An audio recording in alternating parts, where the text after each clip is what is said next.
এখন আলোচনা করব 120 নম্বর পৃষ্ঠার যে অঙ্কগুলো রয়েছে। আয়তাকার মাঠের পরিসীমা নির্ণয় করি। এখানে একটা ছকের আকারে দেওয়া আছে। আয়তাকার মাঠের বিভিন্ন দৈর্ঘ্য এবং প্রস্থ দেওয়া আছে, তার থেকে আমাদের পরিসীমাগুলো বের করতে হবে। আমি প্রথমটাকে 1 নম্বর, দ্বিতীয়টাকে 2 নম্বর এবং তৃতীয়টাকে 3 নম্বর ধরে অঙ্কগুলো করছি।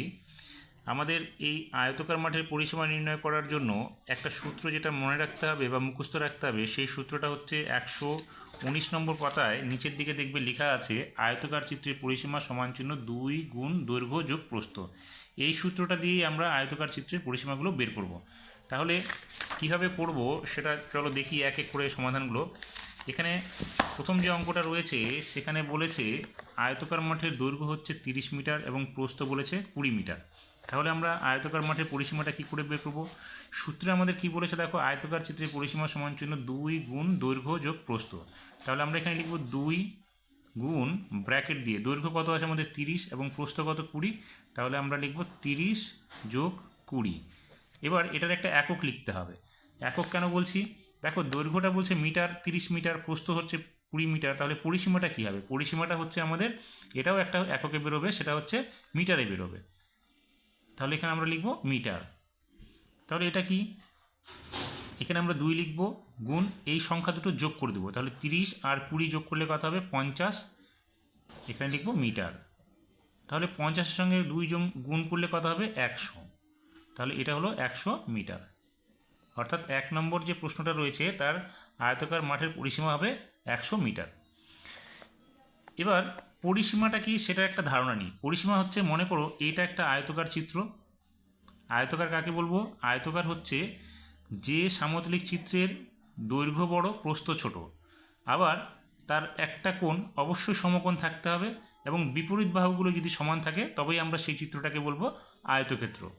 এবার এখানে পরিসীমাটা কি? পরিসীমা হচ্ছে এই যে ছবিটা আছে, ছবিটার বাইরের দিকে যদি আমরা এখান থেকে হাঁটা শুরু করি, তাহলে আমি এখান থেকে ধরো এটার নাম দিলাম এ, এখানে বি, এখানে সি এবং এখানে ডি। তাহলে আমি এ থেকে হাঁটা শুরু করলাম, বি পর্যন্ত এলাম। এ থেকে বি পর্যন্ত কত এলাম? এটা হচ্ছে দৈর্ঘ্য, হচ্ছে আমাদের প্রস্থ, হচ্ছে এটা ছোটোটাকে বলা হয় প্রস্থ এবং বড়টাকে বলা হয় দৈর্ঘ্য। তাহলে এটা 20, এটাও 20। যেহেতু আয়তাকার চিত্রের বিপরীত বাহুগুলো সমান থাকবে, তাহলে এটা এ বিটা হচ্ছে 20, সিডিটা হচ্ছে 20, এডি হচ্ছে 30 এবং বিসি হচ্ছে আমাদের 30। তাহলে দেখো পরিসীমাটা কি হচ্ছে? পরিসীমা হচ্ছে চিত্রের ধার বরাবর যে দূরত্ব আমরা অতিক্রম করব মোট, সেটাকে বলছি আমরা পরিসীমা। তাহলে আমি এ থেকে যাত্রা শুরু করলাম, বি পর্যন্ত এলাম কত? 20। আবার 20 থেকে সি পর্যন্ত এলাম 30। তাহলে 20 আর 30 কত হলো? 50। আবার সি থেকে আমি ডিতে গেলাম, তাহলে এখানে কত হলো? 20। তাহলে 50 আর 20 কত হলো? 70। আবার ডি থেকে পুনরায় যখন আমি এ বিন্দুতে এলাম তখন কত হলো? 30। তাহলে 70 আর 30 হচ্ছে আমাদের 100। অর্থাৎ এ থেকে যাত্রা শুরু করে ধার বরাবর আবার পুনরায় এ স্থানে যখন আসবো, মোট দূরত্ব যতটা অতিক্রম করব সেটাই হচ্ছে আমাদের পরিসীমা। তাহলে দেখো এখানে আমাদের কত হলো? 100 হলো। এবার ফর্মুলার সাহায্যে বা সূত্রের সাহায্যে দেখো আমরা 100 পেয়ে গেলাম। তাহলে আশা করি তোমরা বুঝতে পেরেছো কীভাবে আমরা পরিসীমার ধারণাটা পেলাম এখানে। এবার 2 নম্বর অঙ্কটাতে কি বলেছে দেখো, আয়তাকার মাঠের দৈর্ঘ্য হচ্ছে 28 মিটার, প্রস্থ বলেছে 16 মিটার। তাহলে এক্ষেত্রে এই আয়তাকার মাঠের পরিসীমা কত হবে? এখানে আয়তাকার মাঠের পরিসীমাটা, তাহলে সূত্রটা আমরা লিখে দিই, 2 গুণ দৈর্ঘ্য। দৈর্ঘ্য বলতে কত? এখানে 28। তাহলে এখানে লিখব 28 যোগ প্রস্থ। প্রস্থ কত? 16। তাহলে এখানে আমরা লিখব 16। এককটা কী হবে? মিটার হবে। একক কিন্তু আমাদের লিখতেই হবে, একক না লিখলে কিন্তু উত্তরটার সমাধান হলো না। এখন যদি আমি পরিসীমা বলি যে এখানে পরিসীমা 100, 100 কী? 100 একটা দূরত্ব, তো দূরত্বটাকে এখানে মিটারে প্রকাশ করা হয়েছে, সেই জন্য মিটার লেখা হয়েছে। তাহলে এখানেও আমরা লিখবো এটা মিটার।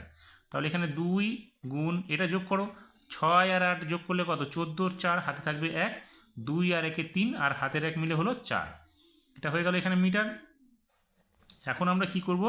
2 দিয়ে 44কে গুণ করে দেবো, তাহলে হবে 4 দুগুণে 8, হাতে থেকে কিছু থাকলো না, 4 দুগুণে 8। তাহলে কত হলো? 88 মিটার। হয়ে গেল আমাদের এটা। এবার শেষের যে অঙ্কটা রয়েছে দেখো, আয়তাকার মাঠের দৈর্ঘ্য বলেছে এখানে 60 মিটার এবং প্রস্থ বলেছে কত? 12 মিটার। তাহলে আয়তাকার মাঠের পরিসীমাটা কত হবে? আয়তাকার মাঠের পরিসীমার ক্ষেত্রে এখানেও আমরা সূত্র লিখে দিচ্ছি, 2 গুণ দৈর্ঘ্য। দৈর্ঘ্য কত? এখানে 60, এই 60 লিখবো এবং যোগ দিয়ে লিখবো কত? প্রস্থ হচ্ছে 12। তাহলে এখানে আমরা লিখবো 12। একক কী আসবে? এখানেও মিটার আছে সবগুলো, তাহলে আমরা এখানে লিখবো মিটার। এখন আমরা কী করবো, এখানে লিখবো 2 গুণ এই সংখ্যা দুটো যোগ করে দেবো। তাহলে 60-এর সঙ্গে 12 যোগ করলে কত হবে, দেখো 2 আর 0 যোগ করলে এখানে 2 হবে, হাতে কিছু থাকলো না, 6 আর 1 যোগ করলে এখানে হবে 7, অর্থাৎ 72। তাহলে এখানে হবে মিটার। এখন আমরা কি করব, 2 দিয়ে 72কে গুণ করছি, দেখো 2 এর সঙ্গে 2 গুণ করলে 2 দুগুণে 4, হাতে কিছু থাকলো না, 7 দিয়ে 2কে গুণ করলে 7 দুগুণে 14, অর্থাৎ 144 মিটার। এইভাবে আমাদেরকে কোনো আয়তক্ষেত্রের দৈর্ঘ্য এবং প্রস্থ দেওয়া থাকলে তার পরিসীমাগুলো বের করতে পারবো।